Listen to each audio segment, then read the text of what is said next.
Hi, in this presentation, we're going to talk about magnetism. Thousands of years ago, people noticed that certain rocks would attract iron, and they called these rocks lodestones. And these lodestones were very common in an area that used to be called Magnesia, which is near Greece. And this is where magnetism gets its name. The ancient Chinese were also aware of these lodestones, and they discovered how to use them as a compass. They noticed that a freely moving lodestone, whether we had it balanced on a polished metal map like here in the picture, or maybe suspended in a bowl of water, this freely moving lodestone would always point towards the north. And so they could use this as a compass to aid in navigation.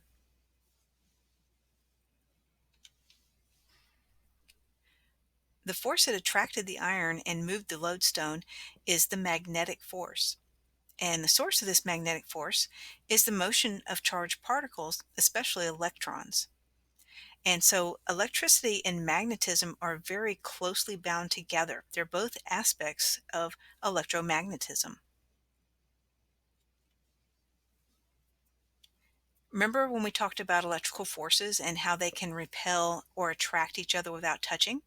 So can magnetic forces. And also, like electrical forces, the strength of the interaction depends on the distance between the two objects.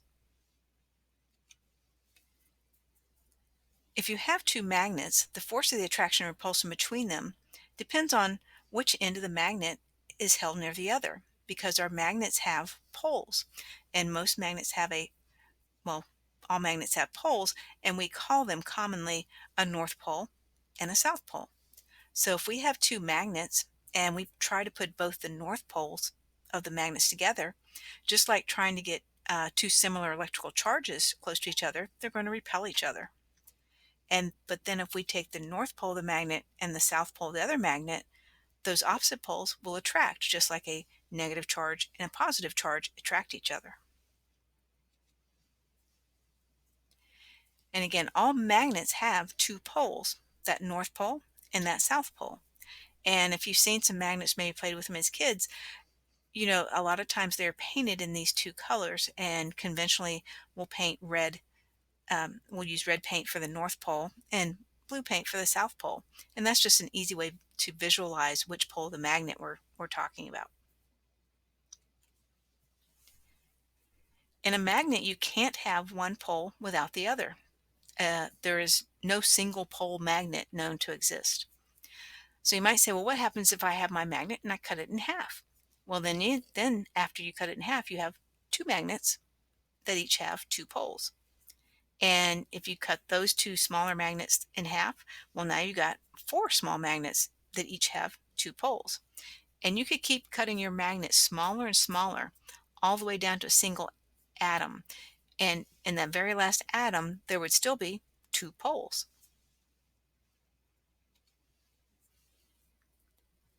Just like our charged particles in electricity have electrical fields, then also our magnets have magnetic fields. And these are regions of magnetic influence that surround the magnetic poles of our magnets.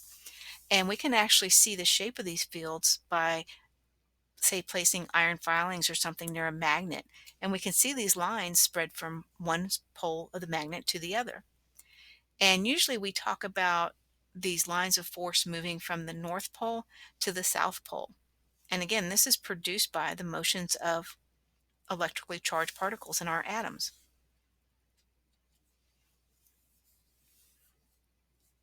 This is a picture of a magnet, and it's been placed into a um, tray full of iron filings, and you can actually see how the iron filings are arranging themselves in the lines of that magnetic field. And the strength of the field can be indicated by how close the lines or the little pieces of iron are gathered together. Where the lines are close together, say at the poles of the magnet and close to the magnet, the magnetic field is stronger. And then as you go out and the lines kind of spread out, the magnetic field is weaker.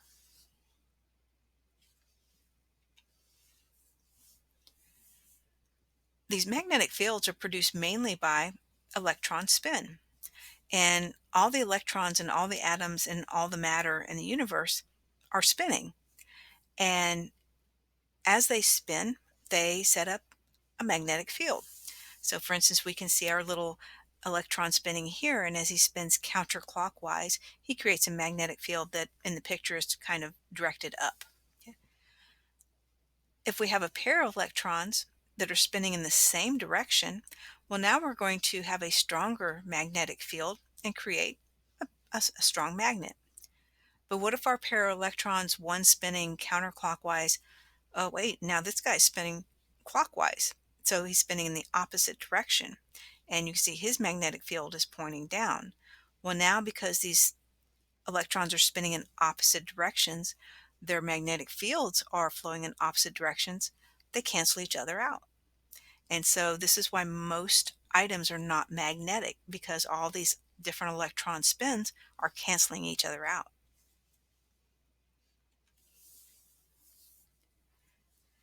Inside matter, we can have clusters of little atoms that we call domains. Okay. And inside these domains, the atoms are aligned together. But in most substances, the domains are not aligned, so the item's not magnetic. So you can see here in this picture, all the domains, the magnetic fields are going in all different kinds of directions. So this substance would not be magnetic. But now if our domains are aligned, now all the fields are aligned, and now we have an object that's magnetic. So as long as the atoms in our domains and the magnetic fields in our domains are aligned, we're going to have an item that's magnetic.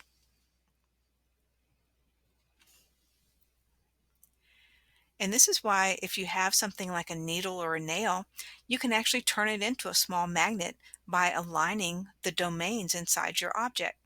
And you can do this by taking your needle or your nail and stroking it with a magnet in one direction.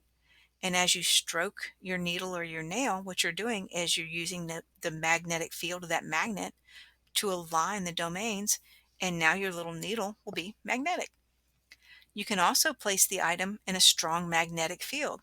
And just like stroking the item with a magnet, if we place it in a strong magnetic field, this aligns the domains, and now we've made that object magnetic.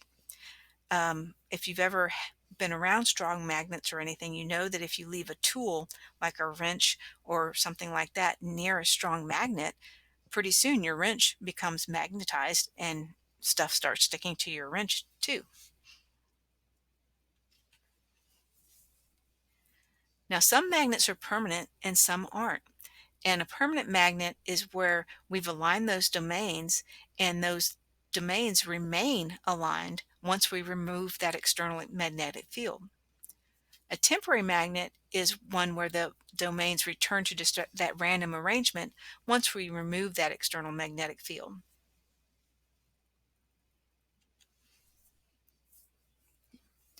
And so here we can see a diagram that talks about our domains. Up at the top, we have a piece of iron that's unmagnetized. And you can see the little blue arrows representing the domains are pointing every which way.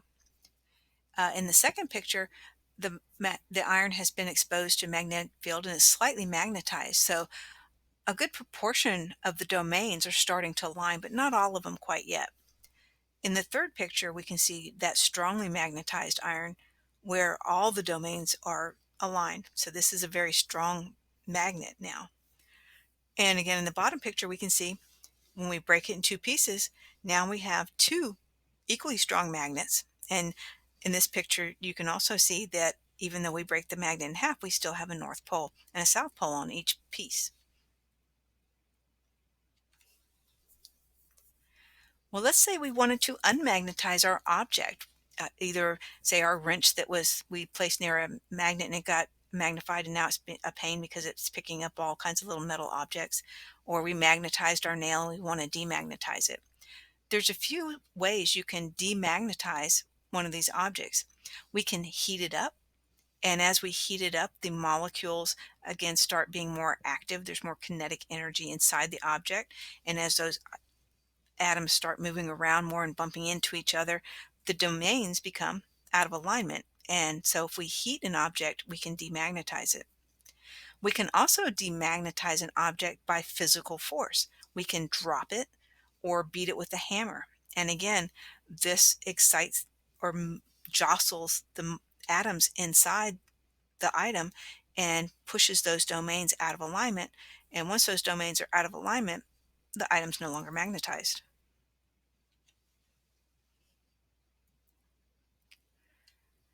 So I said at the beginning of the presentation that electricity and magnetism are intertwined. And we can see this when we have an electric current, a very simple one here. We just have a battery connected to a wire. And as the current flows through this circuit, a magnetic field forms around this current carrying wire. Anytime we have a magnetic current flowing, we're going to have a magnetic field created. And you can see in this particular picture, as the current flows, the magnetic field is in rings around it, and they're kind of coming out towards us like they would be coming out of the screen. So what do you think would happen if we flipped our battery and reversed the direction of that current? Well, in that case, if we reverse the current, our magnetic field is going to reverse as well. And so now instead of coming up over the wire towards us, it's going to go up over the wire away from us and make a circle in the opposite direction. So anytime we have that current carrying wire, or anything carrying a current actually, and we reverse the current, the direction of our magnetic field is also going to reverse.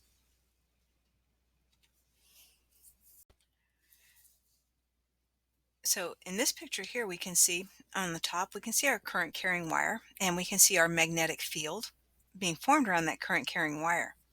But what happens if we bend our wire into a loop? Well, our magnetic field is also going to bend around the wire, and we call this a solenoid.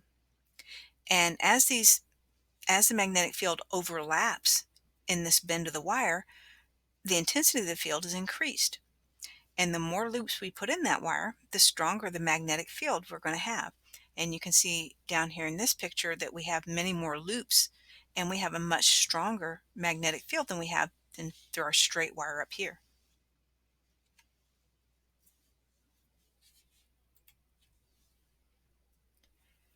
In this picture, we can see they're using current carrying wires and filings to demonstrate the magnetic field that's created around a current carrying wire. So here we just have the wire coming straight through, and you can see how the magnetic field is kind of forming around that straight wire. Here we have a bend in the wire, and you can see as the field follows the bend of the wire, it's making a stronger magnetic field. We can see more filings are attracted to that magnetic field. And then when we have several bends in the wire, we can see that the field is much stronger. A lot more of the filings are being attracted to the magnetic field around that solenoid there. When these current carrying wires are coiled, in addition to being solenoid, it can also act as an electromagnet. And we can make this electromagnet stronger by either increasing the current that goes through the coil, increasing the number of turns in the coil, because we saw how that increases the magnetic field, or we can even place a piece of iron, some type of ferrous metal inside the coil. And this will also strengthen our electromagnet by aligning the fields in the iron, making it a magnet too, and again increasing the magnetic field. And you might have experimented in middle school making electromagnets, and they're very simple to make. We just need some batteries, some current carrying wire to hook our batteries to a switch, and then also some more wire that we can wrap around an iron nail. And then when our batteries are connected and we close the switch, we have a current going through the solenoid, creating a strong magnetic field. And we can pick up paper clips or other little ferrous objects with our little electromagnet. And again, if we wanted to make it stronger, we could increase the current by maybe adding a couple more batteries. We could put more turns of wire around here, or we could put an even bigger piece of iron in our coil there.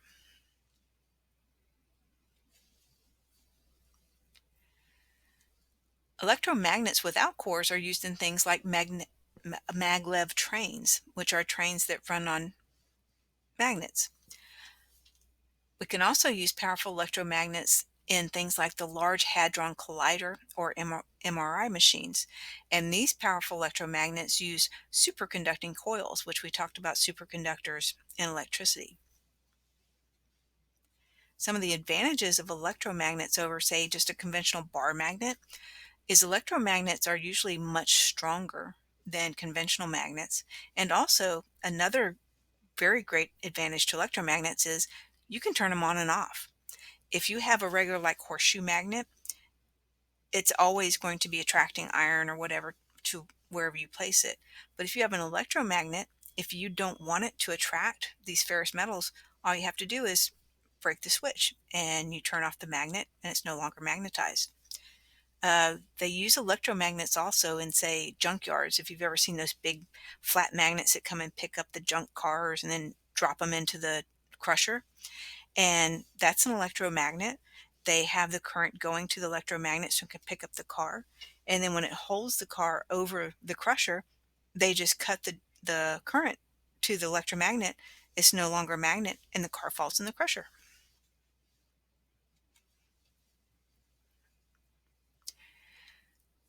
So if we have a charged particle at rest, so just a static charge, it's not moving, it won't interact with a static, also not moving magnetic field. But what if our charged particle is moving? If we have a moving charge that goes through a magnetic field, it's going to experience a deflecting force. And the deflection is the greatest if the particle is moving perpendicular to the magnetic field. If we move the particle beam so it's moving at angles other than perpendicular, we have a little less deflection. And the closer we get to the direction of the magnetic field, the less and less deflection we have. So what do you think would happen to the deflection if our particle was moving parallel to our magnetic field? And of course, the answer is then it wouldn't be deflected if it's moving parallel to the field. So here we can see our electron beam, our charged particle, and it comes in contact with the static magnetic field we see that's created by our horseshoe magnet. And the magnetic field is running between the north and south poles of the magnet. So it's kind of going this way. And then our electron beam is perpendicular to that. So it's going to have that maximum deflection up. And you see here they've drawn the lines that the magnetic field is running this way. The electron beam is going this way. So it's going to have maximum deflection up that way.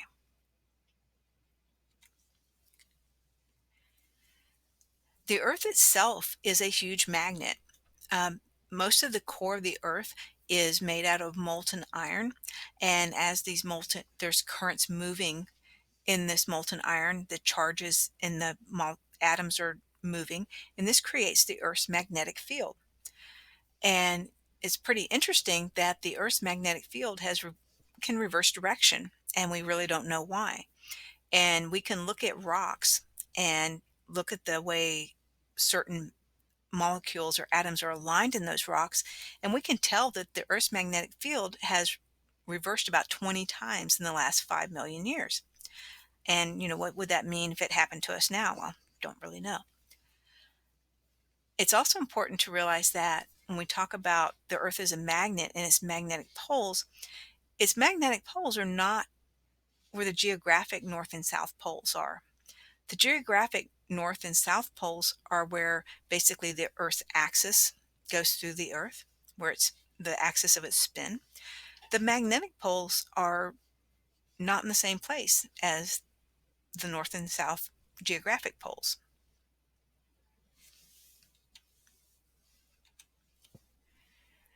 And we call that difference magnetic declination. And it's really important to be aware of magnetic declination, say, like if you like to go hiking in undeveloped areas and you're depending on a compass, because magnetic declination can be pretty great in certain areas of the world.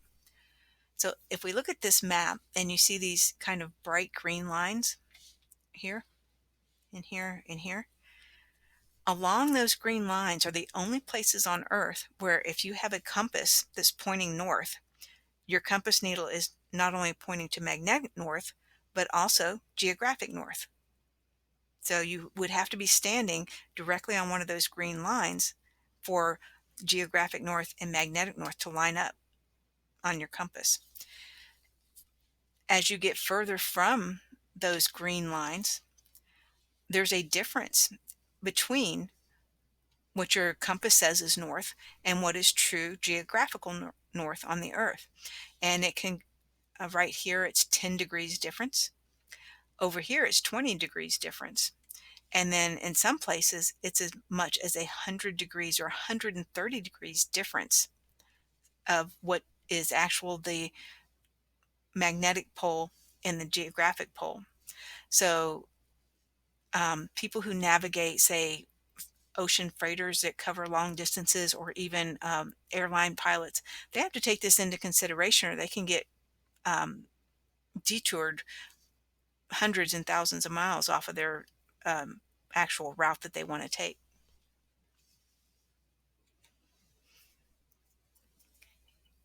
The Earth's magnetic field is important to us for another reason, too. The universe is full of charged particles called cosmic rays. And these cosmic rays are a very energetic form of electromagnetic radiation, and they could be very damaging to us and other life on Earth. But luckily, they are deflected away from Earth by Earth's magnetic field.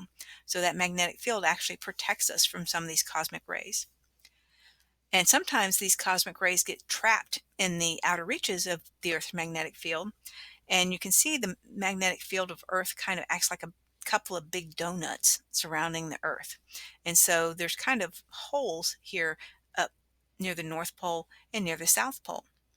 And as this cosmic radiation is deflected by the Earth's magnetic field, and then it can come kind of into our atmosphere at the North and South Poles, we see things like the aurora borealis, which is this cosmic radiation reacting with atoms in our atmosphere and releasing energy that we see as these beautiful colors.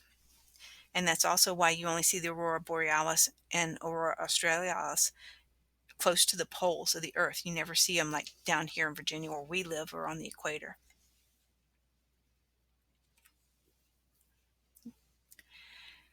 But let's go back to our deflection of charged particles by magnetic fields. So we know that, say, if we have charged particles like in our electron beam we saw earlier, goes through a magnetic field, it's deflected. Well, also, if we have something conducting those charged particles, like a current carrying wire, and we run that through a magnetic field, it can also be physically deflected by a magnetic field. As the particles react to the field, so does the wire carrying the particles. And so we can run a wire through a magnet, and as we run current through the magnet, or I'm sorry, current through the wire, we can actually see the wire bow up out of the magnet. And so if we had that wiring bowing up out of the magnet, what do you think would happen if we reverse the current in the wire? Well, now the particles in the wire would be deflected in the opposite direction. And we would see something like in this picture here. So if we had the current going this way, and as the charged particles encounter the magnetic field, they're deflected and the wire is pushed up. And then if we have the current going the other way, then the particles encounter the magnetic field and they're pushed the other way, and the wire is forced down.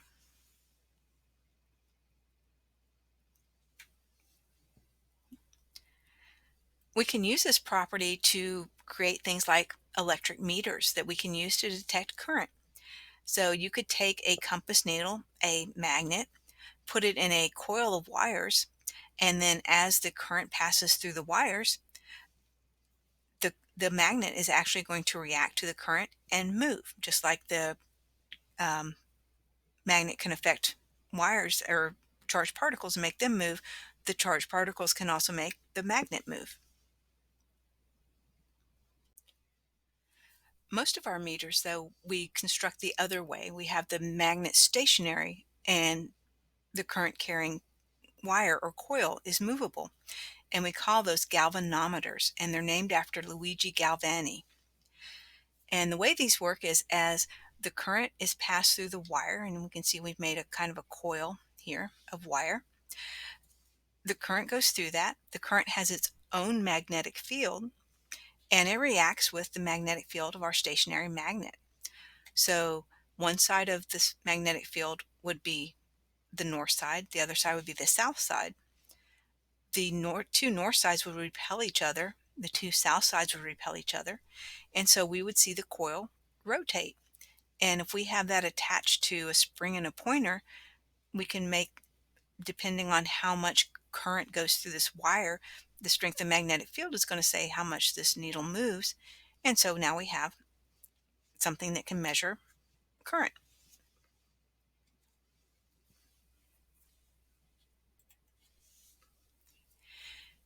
We can make these galvanometers either to measure our flow of charged particles either in amps and currents, or we can also make them so they can measure the potential in volts.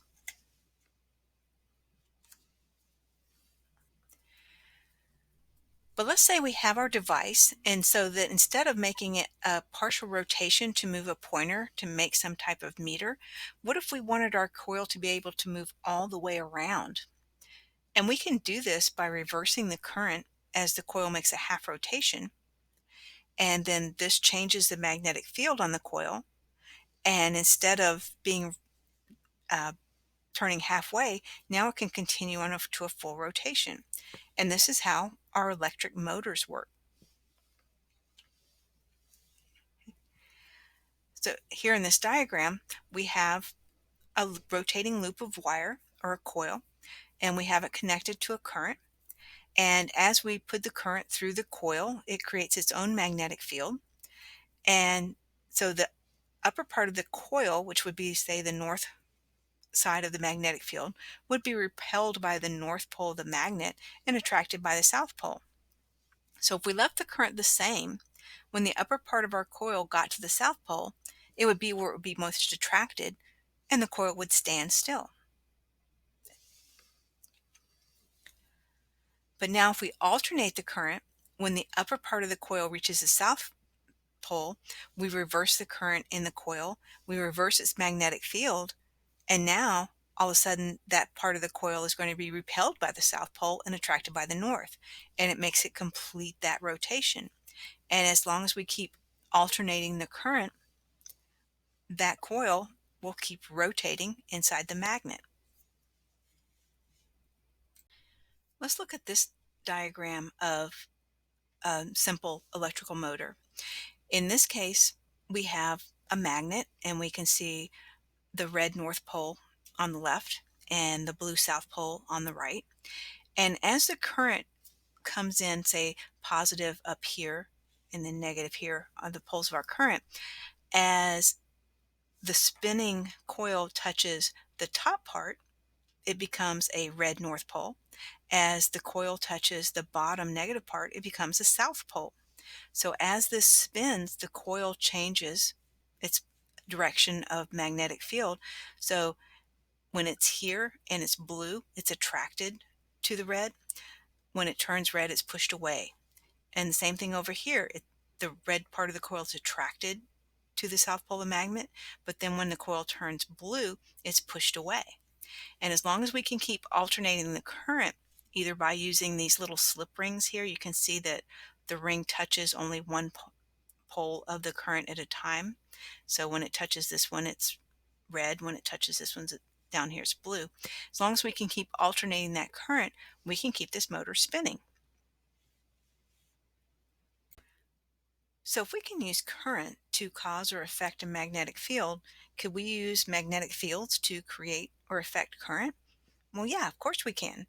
By changing the strength of a magnetic field in a coil of wire, we can actually induce voltage. We can cause a current in that wire.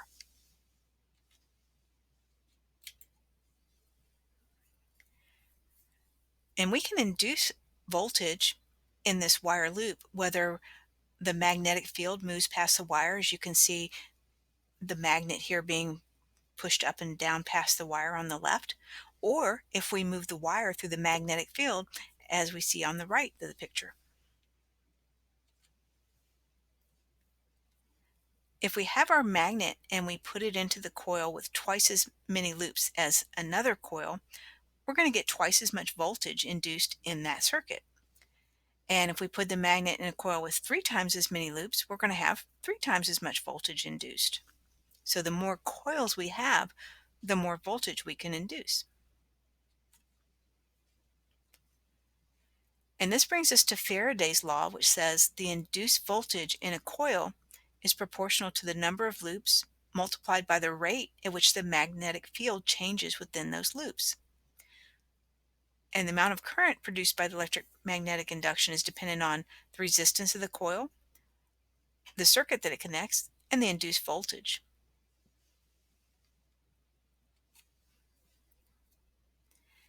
And all these coils actually give us a little bit of resistance to push the magnet in. So if we have a large coil like here in the picture, it's really difficult to push the magnet into the coil because the magnetic field of each loop is going to resist the motion of the magnet. So it can be pretty hard to push in a coil this size the magnet in and out of it.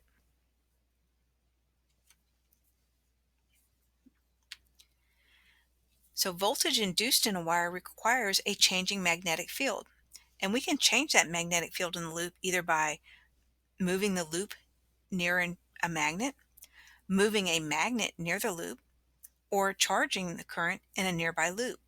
So it's important to remember here that to induce that voltage, we have to have a changing magnetic field, whether we do that by moving the loop, moving the magnet, or by changing the current in another loop, which changes the magnetic field of that loop.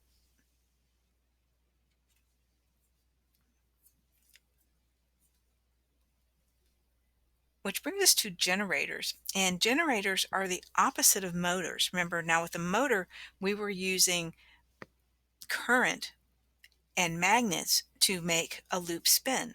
Okay. Here, we're going to input spin to our loop with mechanical action. Either here is somebody turning it with a hand, but it can also be, say, a turbine driven by a waterfall or a windmill or something like that. And we're going to take that mechanical energy to turn our coil, and then as our coil turns in the magnet, as the magnetic fields change, it's going to produce a change in voltage, and now we're going to have a current. We're going to have alternating voltage and current.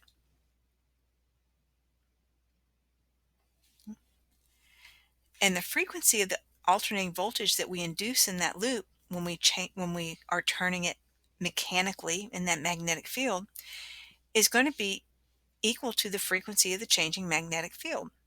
So our voltage is going to go up and down depending on how fast we turn the loop.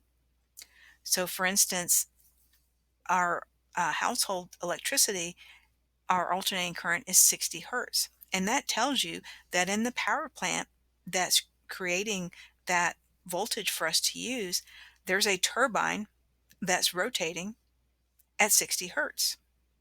And that's why our electricity is 60 hertz.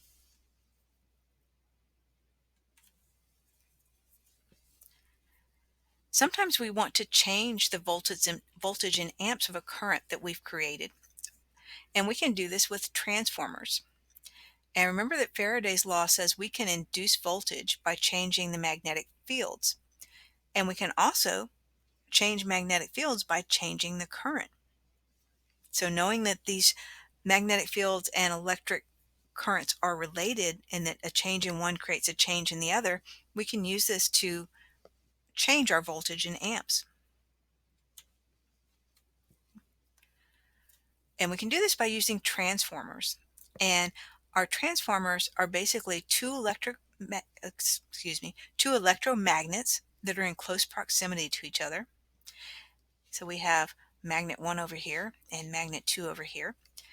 As we have some current coming through this coil, it's creating a magnetic field. And if we are using something like alternating current, then the magnetic field in this first coil is going back and forth, either 60 times a second or 50 times a second, depending on our generator.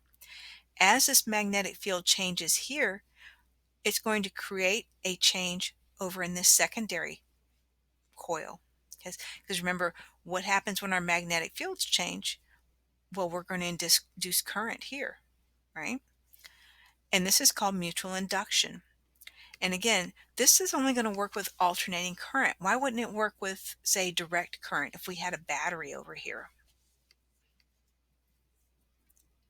And if you think about it, you realize, well, direct current, if we had direct current coming through this coil, it would create a magnetic field, sure. But would this magnetic field change?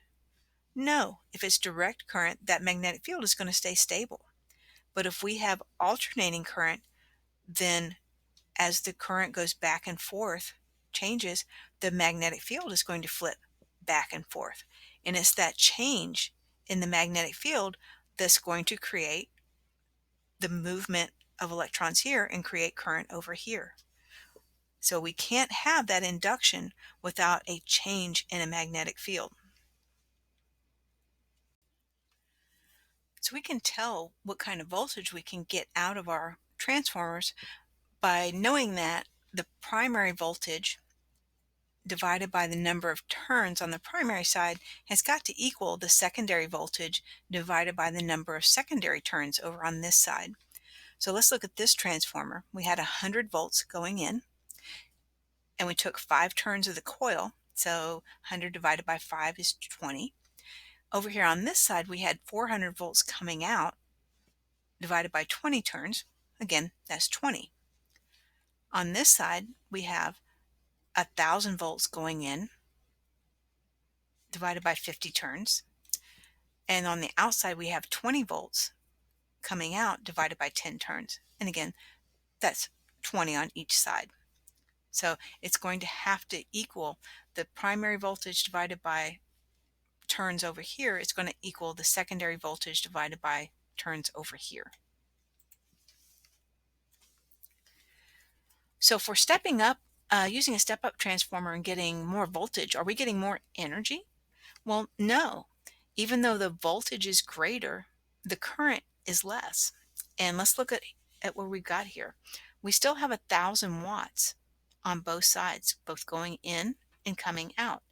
And we know that watts is equal to our voltage times our current. 100 times 10 is 1,000 watts over here. And then 400 times 2.5 is going to be 1,000 watts over here. So we're not getting more energy out of a transformer, we're just changing the voltage and the current. And anytime we increase the voltage, our current is going to have to go down. And then if we go the other way with a step down transformer where we decrease the voltage, well then our current's got to go up.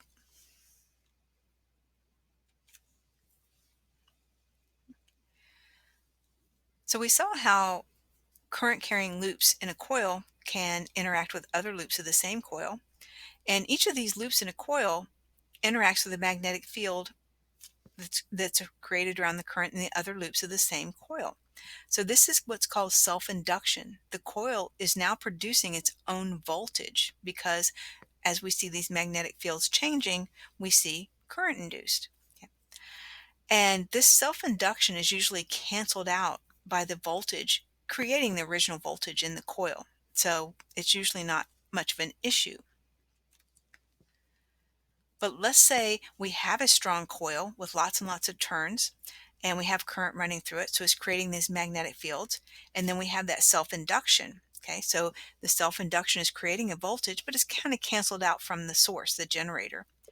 But if we disconnect this strong coil suddenly from its source, the magnetic field collapses. And again, the change in this magnetic field is going to create current and can create a very high voltage. And then we can see something like here where we can get a shock. And this is why we're kind of told, hey, if you have an electric device that draws a lot of current, you shouldn't just turn it off by unplugging it from the wall, because that can cause the magnetic field to collapse. It can cause a very high voltage, and it can actually damage some of the components inside, say your computer or a TV or something like that. So always use the power switch. Just don't turn stuff off by unplugging it from the wall.